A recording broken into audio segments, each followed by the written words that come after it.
ఏం దందా చేస్తా నేను? నా దందంతా ప్రజలతోనే, నా జీవితం ప్రజలతోనే బతికినాను నేను.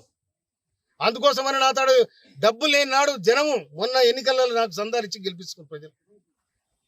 అటువంటి చిల్లర దందాలు నేను చేయను. కానీ చిల్లరేషాలు వేసి ఇవాళ ఎవడైతే నా మీద వీడియో తీసుండో వాడు పోయి ఇవాళ ఆ తీర్మానం మలయ స్టూడియోలో కూర్చోను.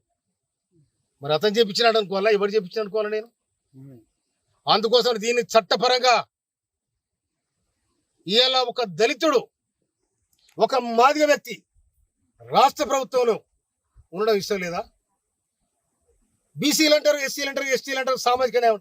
ఎక్కడ పోయినా సామాజిక న్యాయం ఇదేనా? బ్లాక్ మెయిల్ రాజకీయాలా సామాజిక న్యాయం ఇదేనా?